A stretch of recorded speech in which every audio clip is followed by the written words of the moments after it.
బంగారం, బ్యాంకులు, ఇతర ప్రైవేటు సంస్థల్లో ఉన్న విడిపించి కొనబడును. కొమ్మూరి గోల్డ్, ఆంధ్ర మరియు తెలంగాణ.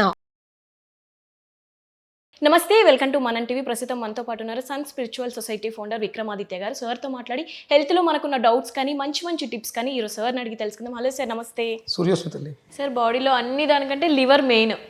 లివర్ మంచిగా వర్క్ చేయాలి. మనం ఎంత చెత్త తిన్నా ఏం చేసినా కానీ లివర్ ఫిల్టరేషన్ కరెక్ట్గా ఉండాలి అంటారు. అదొకటే ఫిల్టర్ చేస్తుంది. అయితే లివర్ ఫిల్టరేషన్ ఎలా ఉండాలి అంటారు సార్? దాన్ని మనం ఎలా ఫిల్టరేషన్ చేసుకోవాలి? అంటే ఇప్పుడు మీరు ఎంత చెత్త తిన్నా సరే లివర్ శుభ్రం చేసేస్తారు. మీరు ఎంత అల్లరి చేసినా మీ ఇంట్లో ఇల్లంతా గత్తర చేసేసినా అమ్మ శుభ్రం చేసేస్తుంది కాబట్టి గత్తర చేసేస్తారు. అంతే అంతే. అమ్మ ఒకరితేనమ్మ ఇంటికి పని చేసేది, శుభ్రం చేసేది. నాన్న కూడా. అంటే కిడ్నీస్ కూడా ఉన్నాయి, హార్ట్ కూడా ఉంది, లంగ్స్ ఉన్నాయిగా. అంటే దేని ఇంపార్టెన్స్ దానికి ఉంది. ఉన్న దాంట్లో లివర్ ఇంపార్టెంట్గా అంటే లివర్కి ప్రధానంగా ఆ పాత్ర ఎందుకు ఇచ్చారు అంటే ఎంత డ్యామేజ్ అయినా చిన్న ముక్క బాగుంటే మళ్ళీ మొత్తం ఫామ్ అయిపోతుంది. 100% ఉన్న లివరు, ఇలా ఉన్న లివరు ఈ చివర చిన్న ముక్క బాగుంటే లివర్ ఒక్కదానికి ఉంది, అది మళ్ళీ కొత్తది ఫామ్ చేసేసుకుంటుంది.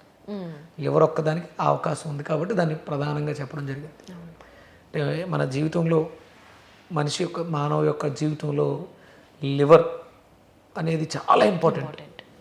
ఎందుకంటే మనం తినే చెత్తని అరగతీయడానికి ముందే కొంత లిక్విడ్ని తయారు చేసి గాలి బ్లాడర్లో పెడుతుంది. అది తన తర్వాత గాలి బ్లాడర్లోంచి వచ్చి యాడ్ అయ్యి అరుగుదలని చేస్తూ ఉంటాం. ఇది ఎంజైమ్ని బిలిరూబిన్ని రిలీజ్ చేయకపోతే మనం ఎంత తిన్నా వ్యర్థం, చచ్చిపోతాం, పొట్ట ఉబ్బిపోతుంది. మనకి ఏదో సినిమాలో బ్రహ్మానందం గారికి ఏదో కుక్కేస్తారు కదా ఫుడ్, పొట్ట ఉబ్బిపోతుంది. ఇక అలా అయిపోయి తినలేక మీకు చూడండి లివర్ పని చేయట్లేదు అంటే ఆకలేదు అంటుంటారు. ఒకవేళ బలవంతంగా పెట్టేస్తే వామిటింగ్ చేసేసుకుంటాం. లివర్కి ఉన్నటువంటి కెపాసిటీ తనకి నచ్చని పని చేస్తూ ఉంటే ఫుడ్ని ఇంటేక్ చేయనివ్వదు. మీకు ఫీవర్ వచ్చినప్పుడు ఎప్పుడైనా మిమ్మల్ని నాలుకని అబ్జర్వ్ చేశారా? చేదుగా ఎందుకు ఉంటుంది? చేదుగా. చేదు ఎవరు చేశారు? చేదు ఎక్కడి నుంచి వచ్చింది? కాకరకాయ తిన్నారా? మెంతులు నోట్లు వేసుకున్నారా? లివర్ ఒక ఎంజైమ్ని పంపించింది నాలుక మీదకి, గేట్ వేసింది. అంటే రుచిగా లేకపోతే తినం కాబట్టి చేదుగా చేసింది. ఒకవేళ అయినా సరే చేదుగా ఉందమ్మా, ఆకలి అవుతలేదు, నేను తిన్నా అన్నాను అనుకోండి, కుక్కేసారు అనుకో, లోపలికి వెళ్ళిన తర్వాత లివర్ బయటికి గంటేస్తుంది, వామిటింగ్ రూపం. అయినా సరే ఒక ట్యాబ్లెట్ వేసేసి ఇది వాంతులు ఆగడానికి జోఫర్ అనే ఇంజక్షన్ కానీ ట్యాబ్లెట్ వేసేసాం అనుకో, ఇమీడియట్గా దాన్ని టర్న్ చేసేసి లార్జ్ ఇంటెస్టైన్స్ ద్వారా బయటికి మోషన్స్ రూపంలో పంపించేస్తాం. ఇవన్నీ లివర్ చేస్తూ ఉంటుంది. లివర్కి ఆ కెపాసిటీ ఉంది. ఎందుకు సార్, ఎందుకు పాడవుతుంది అంటారు లివర్? అది మీరు చెత్త పెట్టేశారు, చెత్తతో నింపేశారు. అది ఏమనుకుంటుందంటే ఇప్పుడు నేను ఈ చెత్తనంతటిని శుభ్రం చేస్తే నేను హ్యాపీగా ఉంటాను కాబట్టి గేట్ వేసింది. ఫస్ట్ నేను పని చేసుకోవాలంటే ఇప్పుడు ఈ గది శుభ్రం చేయాలమ్మా, తలుపు తీసుంది, వస్తూ తిరుగుతూ ఉన్నారు, నువ్వు శుభ్రం చేసుకోవడం అవుతుందా? నువ్వు శుభ్రం చేస్తుంటే వచ్చి వస్తూ ఉంటుంది. సరే, ఇది పక్కన పెడితే ఈ శుభ్రం చేసేది పక్కన పెడితే ఇంకోటి ఏదో వేసేస్తున్నారు ఆ పక్కన. నీ కాన్సన్ట్రేషన్ అంతా ఎక్కడ ఉంటుంది? ఎక్కడ ఉంటుంది? అక్కడ ఉంటుంది. అంటే ఇప్పుడు ఇక్కడ వేస్ట్ మెటీరియల్ కొంత ఉంది, పాడైపోయింది, ప్లస్ మళ్ళీ వేసేస్తున్నారు. ఇప్పుడు దీని గురించి ఆలోచిస్తే అది కూడా వేస్ట్ అయిపోద్దని చెప్పేసి మళ్ళీ దృష్టి దాని మీద పెట్టాలి. కాబట్టి గేట్ క్లోజ్ చేసింది ఫస్ట్, తినొద్దు అని చెప్పింది. అయినా ఇన్ని జరిగినా సరే నువ్వు వినలా. చేదుగా ఉన్నా సరే కుక్కేసావు, వాంతులు అవుతున్నా సరే ఆపేసావు, మోషన్ అవుతుంటే ఎంట్రోకెనల్ ట్యాబ్లెట్ వేసి క్లోజ్ చేసావు. అప్పుడు దాన్ని తీసుకెళ్ళేది జాండిస్ అనే దాన్ని బయట తీసుకొచ్చింది. కళ్ళు పచ్చగా బోట్లో ఉన్న వాటర్ అంటే ఫీవర్ వచ్చినప్పుడు చూసి తినాలి అంటారు. లంకణం పరమౌషధం తినకుండా ఉండాలి. అది ఫీవర్లో ఉన్నప్పుడు శుభ్రంగా, ఇప్పుడు తెల్లవారుజాము 4 గంటలకు వెళ్ళి మండి బిర్యానీలు అయితే తింటున్నారు కదా, అలా తినేస్తే ఒక వారం 10 రోజుల్లో బయటకు వస్తాయి జాండీస్. ఆ జాండీస్ మీద కూడా ఇంకొక ప్లేట్ బిర్యానీ తినేస్తే సరిపోద్ది, ఇంకా ఇక ఏ రోగం రాదు, క్లియర్, మొత్తం అకౌంట్ క్లోజ్. చాలా జాగ్రత్తగా ఉండాలి జాండీస్ వచ్చినప్పుడు. అంటే లివర్ చాలా ఇంపార్టెంట్.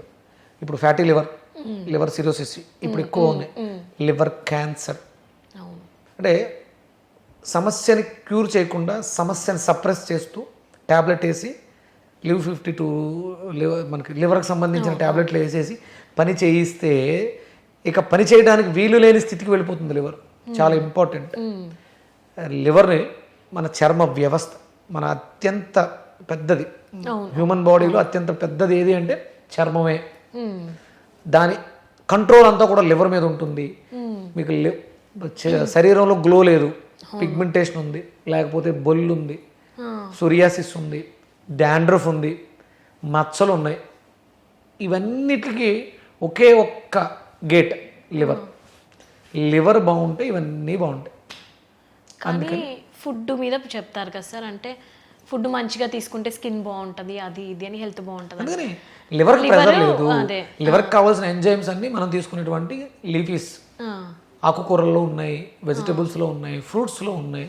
విటమిన్ సి కావాలి లివర్ బాగా పనిచేయడం, విటమిన్ ఏ కావాలి లివర్ పనిచేయడం.